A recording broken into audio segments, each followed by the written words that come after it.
Assalamualaikum warahmatullahi wabarakatuh. Salam sejahtera. Pada video kali ini, saya ingin mencoba men-sharingkan mengenai ISO 20022 dan apa implikasinya terhadap sistem keuangan di Indonesia, khususnya mengenai sistem pembayaran yang akan dilakukan bank-bank di negara Indonesia. Satu hal lagi, keterkaitan dengan pengadopsian teknologi blockchain di dalam cetak biru atau blueprint sistem pembayaran Indonesia di tahun 2025 yang telah dikeluarkan oleh Bank Indonesia.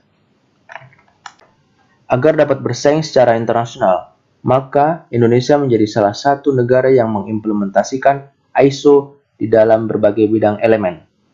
Salah satu standarisasi internasional terkait keuangan adalah ISO nomor 222, yaitu standarisasi mengenai pertukaran data elektronik antar lembaga keuangan. Dalam hal lain, Bank Indonesia menjadi salah satu otoritas yang mempunyai wewenang dalam hal kebijakan keuangan atau monetary policy, mau tidak mau akan ikut melaksanakan ISO 222. Sehingga Bank Indonesia telah mengeluarkan apa yang dinamakan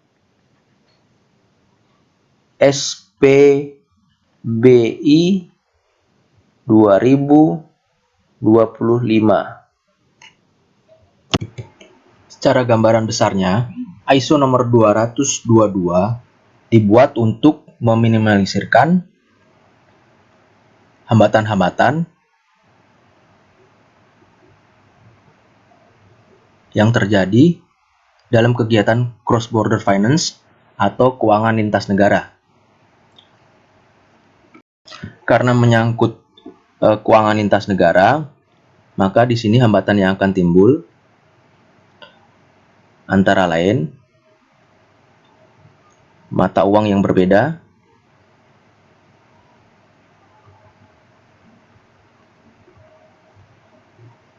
lalu peraturan perundang-undangan yang berbeda,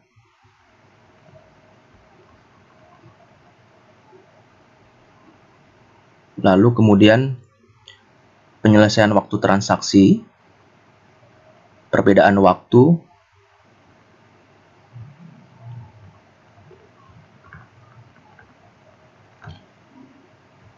ya. Lalu apalagi teknologi,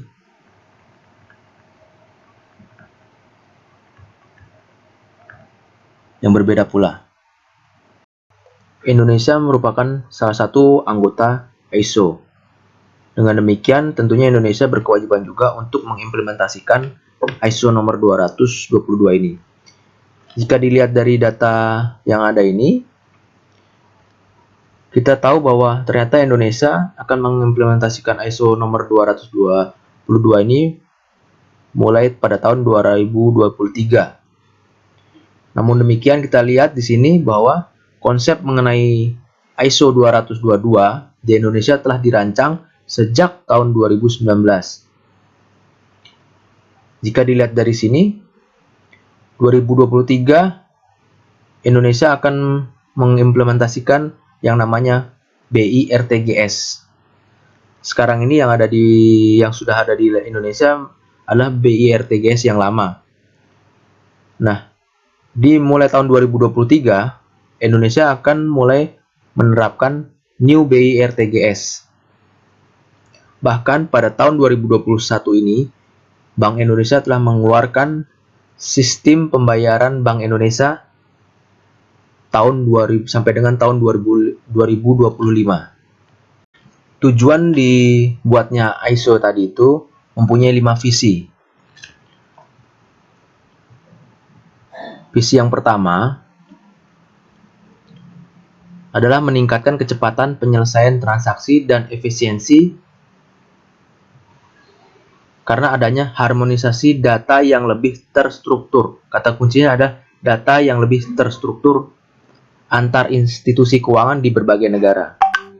Yang kedua, memperkecil keterlambatan transaksi dan adanya peluang untuk menciptakan jasa keuangan baru yang bisa ditawarkan kepada para konsumen sehingga akan meningkatkan kepuasan konsumen. Yang ketiga, membantu memperbaiki tingkat kepatuhan terhadap aturan-aturan terkait yang ada di dalam negeri maupun di luar negeri. Salah satunya dengan mengurangi alarm palsu yang ada dalam sistem keuangan di tiap-tiap negara. Yang keempat, berkurangnya biaya transaksi melalui proses yang tersistemasi dengan menghilangkan intervensi-intervensi yang selama ini dilakukan secara manual. Yang kelima, meningkatkan kemampuan interaksi dan integrasi antar suatu aplikasi digital melalui adanya kesepahaman data pembayaran yang dapat diterima secara mendunia. Seperti yang saya ungkapkan tadi di depan, bahwa hambatan-hambatan yang terjadi di dalam cross-border finance atau keuangan lintas negara itu ada beberapa. Nah, peranan blockchain di sini mungkin dapat membantu menyelesaikan atau menjembatani hambatan-hambatan tersebut. Contohnya tadi hambatan-hambatan di cross-border finance adalah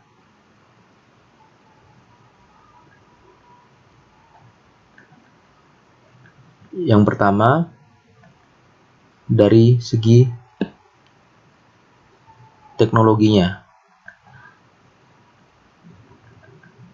Tiap negara mungkin mempunyai kemampuan teknologi yang berbeda-beda.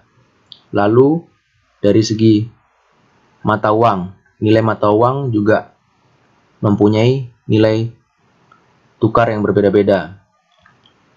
Lalu mengenai biaya transaksi di masing-masing negara juga berbeda-beda. Nah, peranan blockchain di sini adalah menjembatani antara permasalahan-permasalahan atau hambatan ini. Dalam hal ini, di dalam teknologi blockchain, kita kenal adanya teknologi DLT, Distributed Ledger Technology, atau buku besar yang terdistribusikan. Lalu, mengatasi hambatan nilai kurs yang berbeda-beda, dunia blockchain mengenal istilah cryptocurrency atau crypto asset, yaitu mata uang digital, mata uang kripto. Contohnya misalkan ada XRP, XDC, atau XLM. Lalu mengenai cost,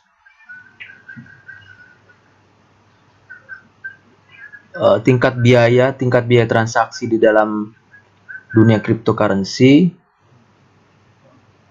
itu jauh-jauh sangat rendah dibanding dengan biaya transaksi pada umumnya. Dalam dunia blockchain disebut dengan gas fee. Hal berikutnya yang akan saya sharingkan adalah mengenai blueprint sistem pembayaran Indonesia 2025 atau yang disebut BSPI 2025 yang telah dikeluarkan oleh Bank Indonesia pada tahun 2021 ini. Namun saya akan men-sharingkan secara singkat saja. Untuk lebih dalamnya akan saya jelaskan atau sharingkan di video yang kedua. Dari mana kita tahu bahwa Bank Indonesia mengadopsi teknologi blockchain? Jika dilihat dari blueprint sistem pembayaran Indonesia 2025 ini, ternyata teknologi yang digunakan oleh Bank Indonesia dalam pengimplementasian sistem pembayaran di masa akan datang adalah menggunakan teknologi blockchain, yaitu dengan menggunakan teknologi DLT atau Distributed Ledger Technology yang telah saya jelaskan sebelumnya atau saya sharingkan sebelumnya di depan. Nah, maksud saya di sini adalah dunia blockchain atau crypto aset tidak dapat dipungkiri lagi di masa akan datang akan menjadi peranan yang sangat penting dalam transaksi ekonomi. Dengan demikian, sedini mungkin sebaiknya kita mengetahui seluk-beluk mengenai dunia blockchain, dalam hal ini adalah cryptocurrency atau crypto aset. Demikian video kali ini, semoga bermanfaat. Sampai ketemu dalam video selanjutnya. Salam akuntan.